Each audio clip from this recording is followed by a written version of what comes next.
Hi friends, it's Linda. I am back to work on our little cutie nursing journals. Yesterday, or in the first video, I showed you how to make the cover, or I showed you how I make the covers for these little cutie paper bag journals. And we talked about how I choose my signatures and the fact that with these little cuties, the signatures consist of half sheets of paper. So making two of them works out really well for, especially if you're printing digitals, you can just use half of it and such. And then off camera, I did the next step on the first journal, and then we'll do it together in this video. So what I did was I first sewed in the signature. Sorry, I'll try to stay in frame here. I sewed in the signature. I did add this piece. It wasn't in the signature initially. I usually put a doily in there. I don't count it as a page, but it adds a little bit of interest, especially between two blank pages. So I sewed in the signature. This is the center. I always leave my strings long, not always this long, but I usually will bead them or hang charms on the ends, so I like to have them nice and long. So I have some options. Okay, so I did that. I put an eyelet in the front and back and put some seam binding ribbon that I get, sorry for reaching. I buy this ivory seam binding by the roll, and then if I want it to be a different color, I can use my alcohol inks. Not alcohol, although I guess you could. I use my distress oxides and my distress inks right from the pad to color them if I want them to be a different color. You can also just dip them in coffee. I've done that too if you want them to be a little more brown, but I was okay with them being ivory in this situation. And then I decorated the cover. So we're going to do that today. We'll get started. This is where I'm going to set this little cutie off to the side. We're going to work on this one. I don't know if you remember, but I kind of by accident made these go horizontal instead of vertical when I covered this, but you know, it really doesn't matter. The other thing I did is I left a little bit too wide of a gap of this Tyvek showing. So I wanted to show you, I'm just gonna modify this a little bit just to take the bright white out of it by adding. It's amazing what you can't camouflage with a little bit of distressing. And it's not a big deal. I could leave it white. I don't want eyes to really go to it. And sometimes if you just do some distressing, it just gives a finishing look. Where with this, if I left it white, it might look like I didn't finish something. But it's just a matter of preference too. So I'm just gonna do that before we, and I don't know, for some reason, I'm a little happier with that. I just feel like it doesn't stick out as much. It might look more like just something coffee dyed that matches the rest of the journal. Okay, so now what I'm gonna do is sew in the signature. And for my second process video, it's a little ambitious to sew in a signature on camera, but I say, let's go for it. What can go wrong, right? So I'm just gonna show you how I do it. And with these little cuties, I do just a 3 pamphlet stitch. So what I'm gonna do first is I use these big jumbo 4-inch paper clips. And I have some of these in my Etsy store, which is Joyful Makes and Finds. I listed some in sets of 4 or 6 because when I ordered them, I had to order a gazillion of them, so I'll never need all of those, but they really work well because they really hold that signature in nice and tight, nice and firm for when you're poking your holes. And then, of course, I know if you've ever made a journal, you know one of the most important things is to make sure that you know where the top of your signature is so you don't sew it in upside down. Now, this is interesting. I am going to go ahead with this one because I didn't decorate it and the cover is very thin. I'm going to poke my holes together. Ordinarily, I would do it separately. I would poke the holes in the signature first, and then I would poke them into the cover separately. But with these little cuties, that's one thing I like about them, is that I can do it all together. And I pulled out this little tool, and I learned about this tool from watching Gail Augustinelli, and I've learned so much from her. Oh my goodness, what would I have done in getting started making journals without Gail's videos? But this comes from Crafty Cat USA, and she is on Etsy. And I went ahead and I made lots of journals before I went ahead and splurged and got this for myself, and I have loved it. Especially for one signature journals is really what it works the best for. I think it was maybe $30 or something, but it was worth every penny to me. And I don't often say that. I'm pretty frugal about what I spend on crafting supplies, although my husband probably wouldn't agree. But anyway, that's a whole nother story. So I've got my awl. I keep it poked into a little cork. And I am going to stand up. Hopefully I won't make you sick or shake you too terribly much. But is this crazy? I'm gonna eyeball it. With these little cuties, that's another luxury that you can do, is actually eyeball it. And you can poke down really deep into the crevice of this thing. And then I'm gonna make my second holes, about an inch or an inch and a half from the bottom of my signature. I'm not even measuring. You know, when I make a big journal, like a hardback journal, 3 signatures, that kind of thing, I make a template. I do it very traditionally and very carefully. When I make these little cuties, they're a lot easier to manage. So I can do things like eyeballing it and putting the whole thing into this cradle. Okay, so I have my holes. I'm gonna move the cradle. And I hope this goes smoothly. You know, it's kind of one of those things that you never know with sewing in a signature. I can make 5 in a row that are as smooth as butter, and then sew one in upside down or do something crazy, or just not be able to pull the needle through the hole. So we'll just say a little prayer. I don't know if there's a patron saint of junk journal making, but we'll just hope that it goes smoothly. So I measure 3 times the length, and then because I know I want a little extra to dangle, I'm gonna give myself a little bit additional.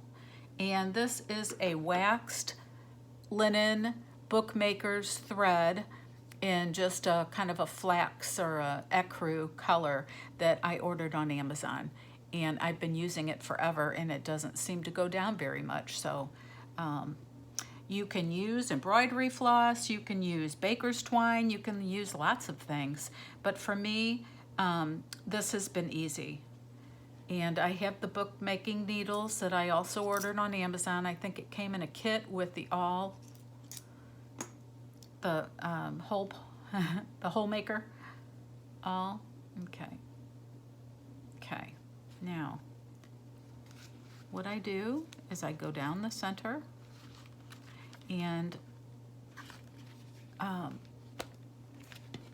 am going to do this in 2 steps with the cover so I don't make an extra hole in there.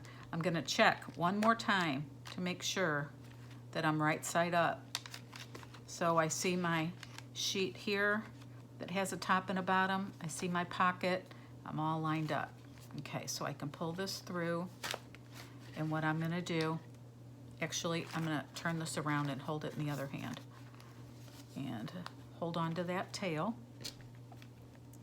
I'm gonna come back in the top. Doesn't matter if you come in the top or come in the bottom. And again, I'm gonna do this in 2 steps, going through the back cover and then going through my signature.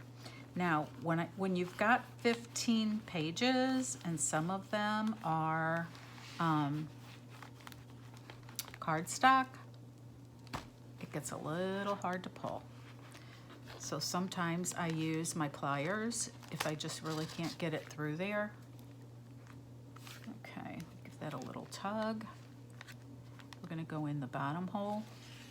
Again, I'm just gonna go through a signature to make sure I get through there straight. As straight as you can keep your needle, the better. Sometimes I'll give it a little push on the surface of my table, which probably explains why I have a few little dents in my mat. Okay, and then back through there. I used to make a lot of jewelry back in a previous life, one of my previous crafting lives, right? We've all done so many different kinds of crafts, I'm sure, in our lifetimes. And I quit jewelry making on a mass basis because I developed such arthritis in my thumbs. This probably also led to my early retirement from nursing. I mentioned that I'm a nurse. I did newborns and moms and babies and labor and delivery, mostly newborns. That was my favorite. I have a passion for them babies. And you know, I think part of it, I changed t-shirts and diapers professionally. I don't know, millions of them, thousands of them. And I don't know if that played a toll on my thumbs, you know, from like holding the diaper and changing newborns and changing t-shirts and all of this. If it's crafting, if it's all of the above. Jewelry making was hard because of having to use such tension and turning wire, but I have such arthritis in my thumb joints. So anyway, not to tell you about my aches and pains, but this is the most difficult part for me of making journals, is the signatures, because of the hard tugging and pulling on the needle. So I want to make sure I've got it tight. It should be like a guitar string, nice and snug, but not so tight that it puckers. Okay, and then you're going to tie a square knot, and that is right over left. It's also a surgeon's knot. And pull it, and then left over right. You can tie a bow. I'm going to leave them dangle because I'll probably put some beads and charms on them when I'm finished. Okay, so now I can remove my handy dandy jumbo paper clips, and let's double check, make sure we are, yep, we are right side up, so yay. And now we have that part of it done. Now we can decorate the cover. And what I did was I chose my image. I printed it. What I have started doing when I want to print a crisp image from a single image that I have in my computer is that I actually cut. I use, if it's for the cover, if it's for a signature, if I really need a good and crisp image, I use matte photo paper. And this one, it's expensive to get a really good quality. So what I'll often do is I always go to my local thrift stores and look, because often in their office supplies I can find it. What I found here, you can see it's glossy on this side. This was a project for making a calendar. And on one side was the matte photo paper, and on the other side was a glossy. So I'm using just the matte side, I cut it to a 4x6 so that I could print just the 3.5x5, and then I can section my photo paper that way to get the best quality photos without ruining an entire 8.5x11 sheet for one little image right in the center. Does that make sense? I don't know if it does, but that's how I maximize my use of my expensive photo paper. So I'm just going to cut around this. I could have done this off camera, but I really wanted to do this here.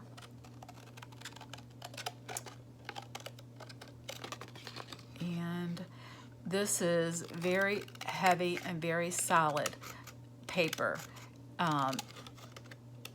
So I feel good. It's photo quality. So I feel good about putting it on the cover.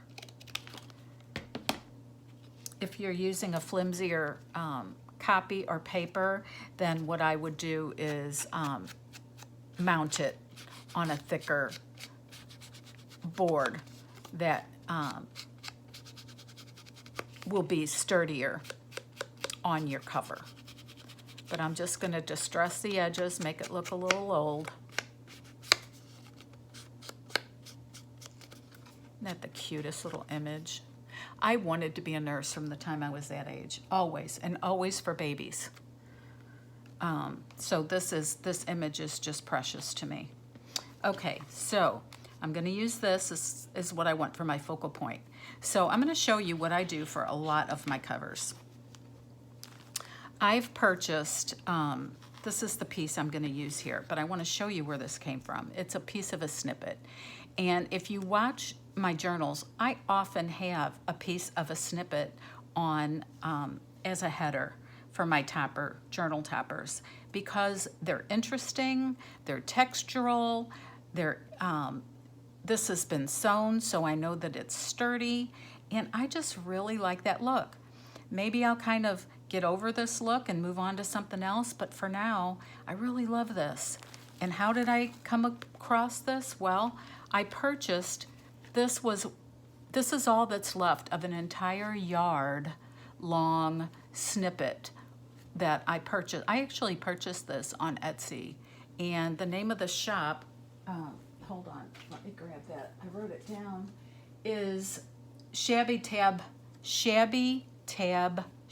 all one word, on Etsy. That being said, she doesn't have the snippet rolls, the finished snippet rolls in her shop right now. I just checked today. But what I have done, you can tell I don't craft with a whole lot of bright pink, but what I've done is when I'm ready to make a cover, I pull out my snippet roll and I'll see if any portion of it would look good on my cover. And if there's something I don't like, I'll just cut it off and remove it and add something else to it. You can definitely do that. So it is one thing that I have done is bought snippet rolls. Look at this beautiful one. This is another snippet roll that I bought on Etsy. I can make these, but my goodness, I don't know that I'd take the time to make something of beauty like this or not. So when I go to make my journal covers, I always look in my little basket here of snippets. I'm gonna pull my little basket forward so you can see some of the fun stuff in here. I have little bits of snippets. I have ruffles. This is kind of my cover area. I have ruffles, paper ruffles, things that I typically use on my covers. I'm gonna pull that, take that back out. Okay, so prior to filming this, I cut this piece off as well, and the reason I did it ahead of time is because I needed to spray it with coffee. It was all pretty bright white, so I just sprayed it really well with coffee and dried it a little bit with my heat gun and then let it dry because I wanted to be able to glue it on. So we can decide if we like it better this way. I like to have something hanging down. Do we like it better that way, or do we like it better this way? Oh, I don't know. I kind of like it better this way.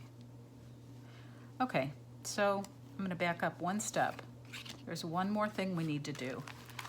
And we don't have to do, but I typically do this. And you can see I did it on this one, as I just put some lace on the spine.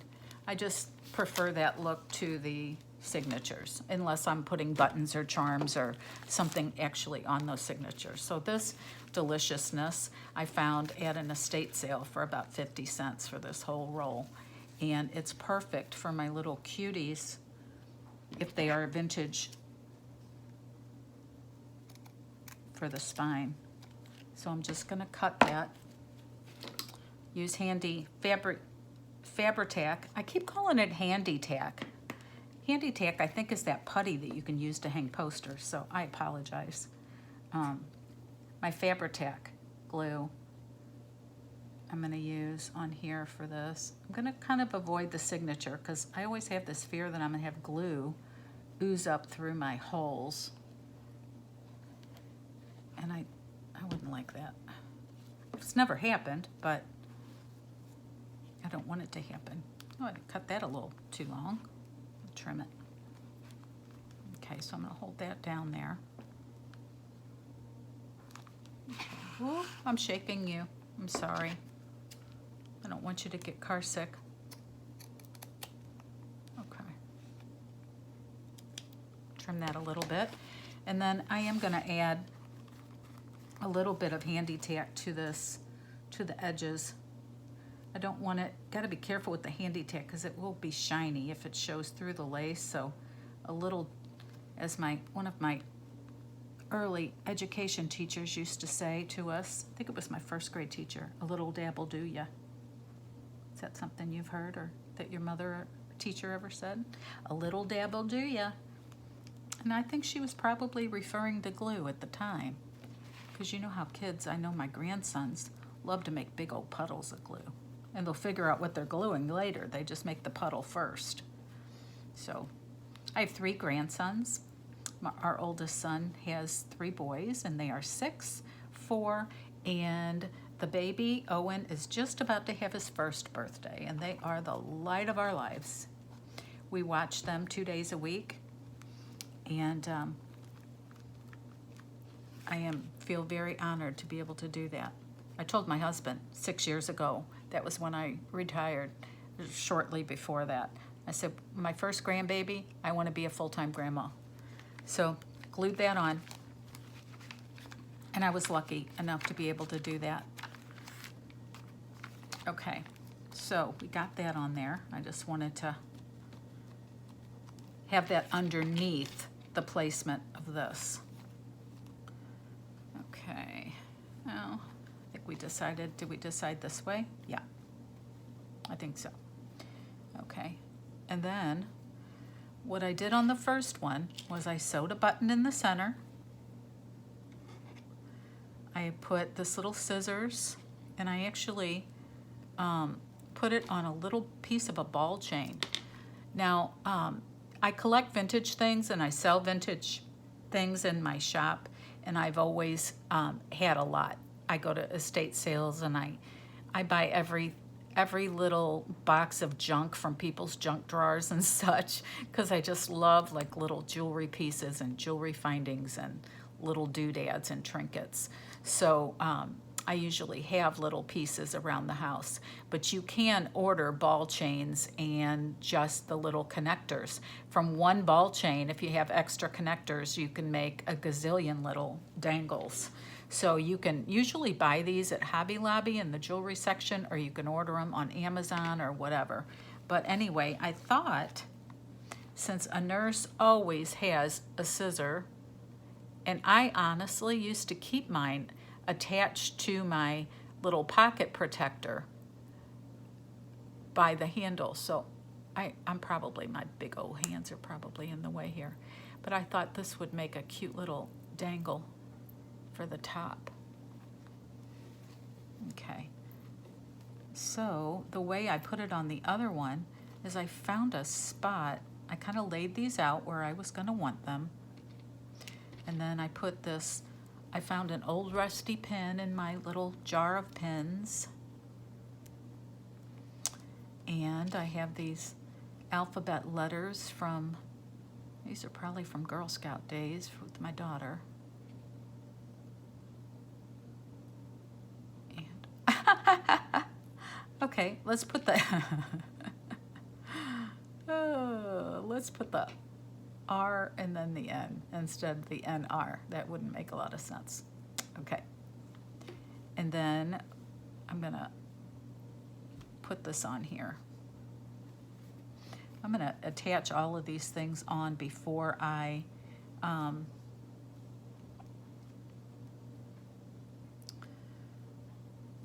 glue this down, because then I can actually pick up and handle this piece of snippet. Okay, so I don't know if you can even see what I'm doing through my hands, but I'm trying to pin this little safety pin on there. Okay, got that. And we'll kind of play with it a little bit, try to get it how we like it. And then this is going to get sewn in the middle. So what I'm going to do is I have my pin cushion here with a little bit of thread, and what I used is this pearl cotton. That's usually what I use for sewing buttons on journals, because a lot of times I like for it to have kind of a chunky look in the center, or sometimes I will put the thread through and tie a knot or bow on the top where it shows. This particular one, I think I'm just going to sew right into the center. And let's do that. Can we get that in there? There.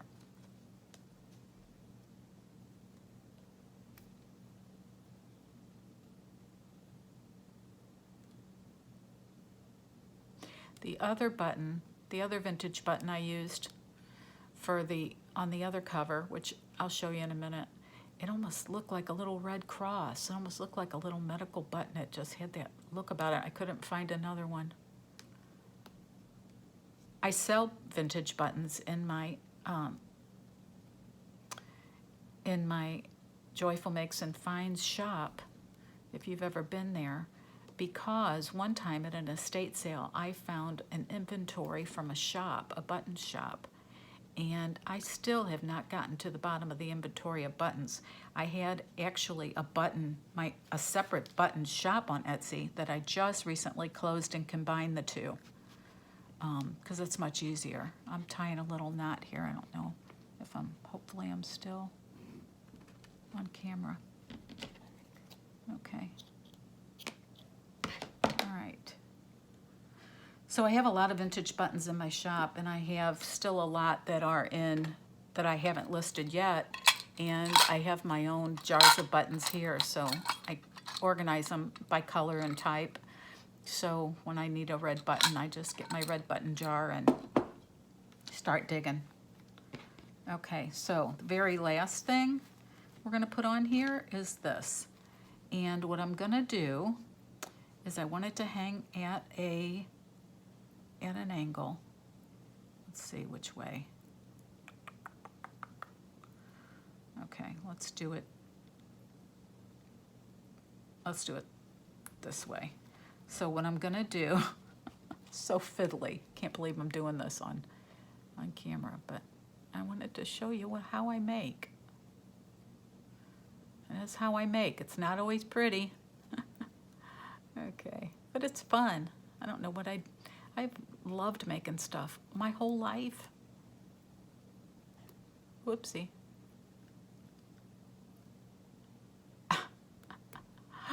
There we go. Okay, so I'll pull that the rest of the way through that lace. Okay. Okay. So we'll figure that out. I'm not sure if that's right where I want it or not, actually. Let's see. That's not bad. I'm not thrilled with that, where that clasp is there. Okay. So there we are.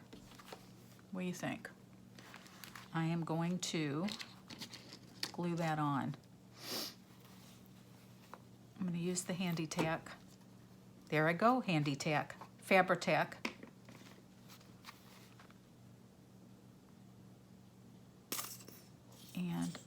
pretty generous amount on this because it's heavy, especially once you get the charms and such on it, and I just don't want it going anywhere. So, okay. All right. Always get those lids back on ASAP. I'm sure you already know that. We all learn that one the hard way, don't we? Okay, and then I'm gonna get that situated where I want it. I want a little bit hanging off the front. I mean, over the top. A little bit dangling down. Okay. Whoops, let's pull this down a little bit. I don't want the burlap sticking over. Okay, that's better. Yeah, I think I'm gonna have to rearrange this a little bit. Just to not, so it doesn't pull so hard on that lace piece. Okay, so now the only piece left here on our cover is this. And I like for it to be tucked in underneath the lace, but I don't want to cover up this adorable little girl's face. So I think we're just snipping that little piece off. There. I'll just move it over a skosh. There we go. Right about there. It's off center, but so am I. So it won't bother me. Okay, so this is, this glossy photo paper can handle this handy tack. This is thick enough that it's not gonna seep through. And I'm gonna handy tack. OMG, you guys. How do I stop seeing handy tack when it's Fabri-Tac? I don't know.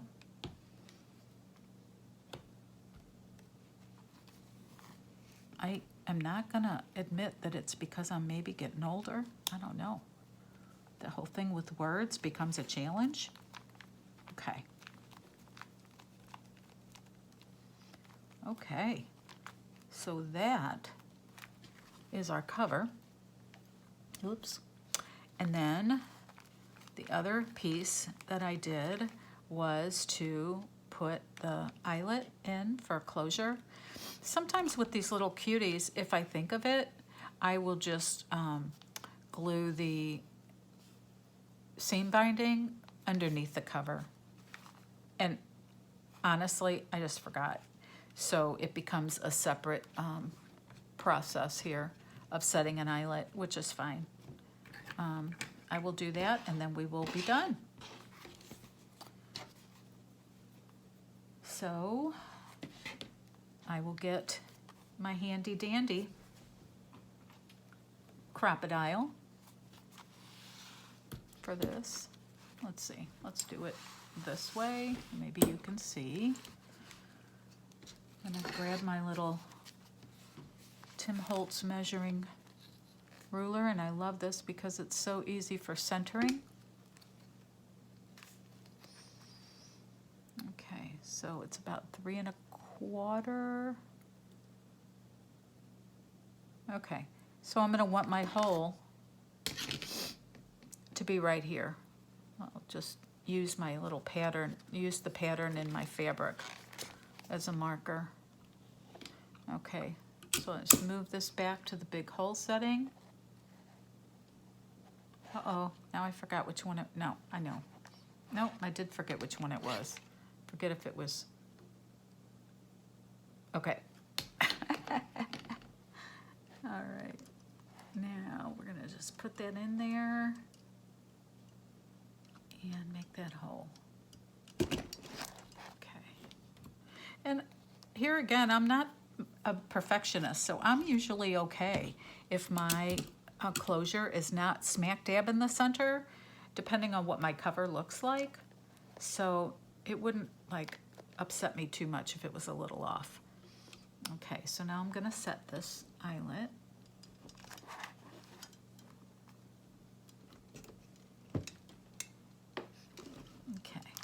got it? Yeah, we got it. Okay. Now, what I typically do, if it works, is I take a pencil and I go through there and make, oh boy, I just shook you up, didn't I? And I make a hole so that I know. You can't always reach through there with a pencil, but I usually can on these little guys. And get in there. Open this up a little bit so I can get inside of this pocket. If you can't get inside of the pocket, you can do this with a hole punch. Okay. But I'm making sure that I'm doing it on the outside of this bag so that I don't accidentally close my pocket. I'll just cut that little bit off there. So I want to be able to get in that pocket. Okay, so here's my little McThingy-bob. Okay, and this was something else I found, kind of a mother load of these at a estate sale, the 3/16 inch. So I have a nice little variety of colors. I went ahead and chose the red ones. Okay, now let's push this forward. And we'll go ahead and fasten this brad. Okay. Okay. All right. So all that's left to do is to cut some, take this off, cut my seam binding, and I usually cut a pretty generous amount because I figure if it ends up being a gator mouth, the person will have room to still tie it closed. And if it's too long for the person, they can trim it. Take the closure off and make it shorter. Trim some off. So let's see, I eyeballed that, but I'm gonna tell you how long I cut it. Looks like it's a good 24 and 5, so it's a good 29 inches, but I double it because that, for me, is the easiest way to do these,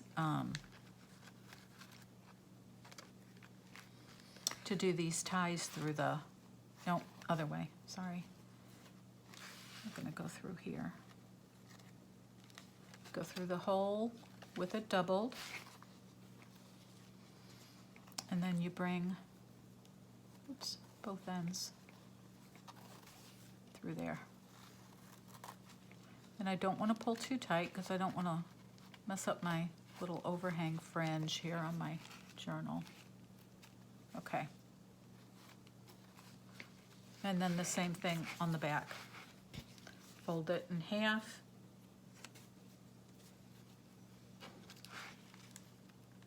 Go through.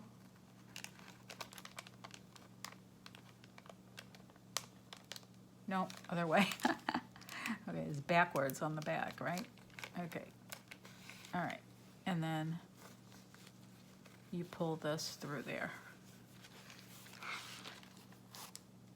And then just kind of pull it gently. And then it gives you a double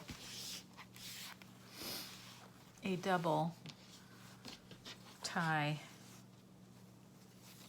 If that bothers you, you can try braiding it or sewing it together, or you could change it out. It's so easy to change out. You saw how I put it in there with just that little slip knot, so it could be changed. Okay, so we are completely done with our cover and our signature. So now what's left to do is the pockets and the ephemera, the decorating, which is the fun part. So the next video that we do will be making ephemera and making pockets. So hopefully you'll join me for that. Hopefully this was somewhat helpful. You can see now we have two of our little cuties to the same phase. Oh, here's that button I said that almost has that Red Cross look. Isn't that cool? Wish I could have found another one like that in my stash, but there was only one. Okay, so here we are. And I will see you in the next video, and we'll make ephemera. Okay, bye-bye. Have a great day.